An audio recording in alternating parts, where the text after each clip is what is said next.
back, stacking up like unread messages. And instead of warning me, you joked about it in corners I never saw. You watched my hand shake from truths I didn't know yet, scrolling past my pain like it was another story. You didn't want to click, my voice kept breaking, and you blamed the moment, never the pattern, never the silence you kept. You saw, you knew, you did nothing.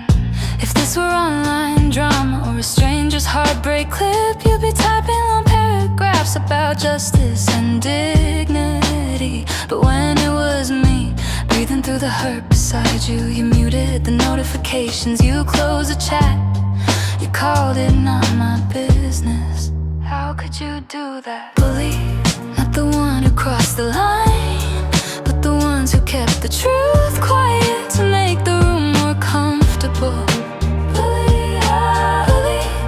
Betrayal itself, but the people who let the damage grow, because speaking up felt inconvenient.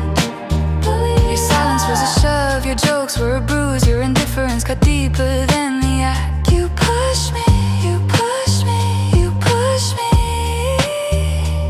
You said I shouldn't have checked, as if the wound only counts when the discovery is gentle. You told me I should forgive, but forgiveness doesn't mean returning to the place that broke me. You called it healing, but what you meant was please stay quiet, so we don't have to face it. And you preached kindness while laughing about the mess that left me shaking alone. If I were someone on a screen retelling this story, you'd defend me like I deserve the world. But when the victim was me in your real life, you chose comfort over courage and convenience over conscience. Bully, not the one who broke the trust, but the circle who ghosted the truth to keep things easy. Bully, not the villain in the act, but the audience who pretended their silence wasn't a choice. Your neutrality sharpened the wound, your laughter rewrote the narrative against me.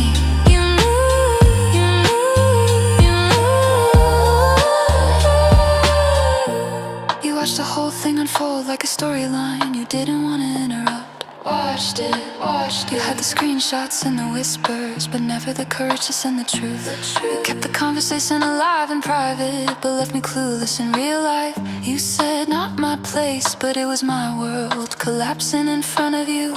You saw the damage forming before I did, and still chose silence over decency. Stayed comfortable while I fell apart in real time, thinking distance equals innocence. You softened the story for the one who caused the harm, and hardened your heart for the one who took the hit. You laughed behind doors, then acted holy in daylight, as if neutrality isn't just another form of cruelty. You didn't throw the first punch, but you held the room open for every blow that followed. Silence is a weapon you pretended was harmless, but it cut deeper than the betrayal itself. Deeper, deeper.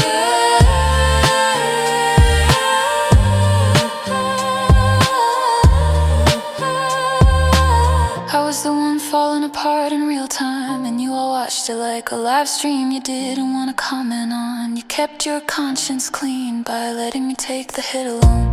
Where were you? Where were you?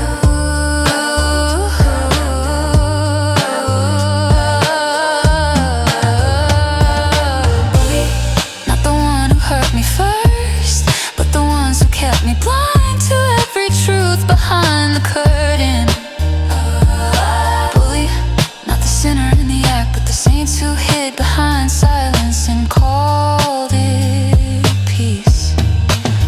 Every laugh, every shrug, every not my place is part of the bruise I still carry in my chest. Part of the bruise, part of the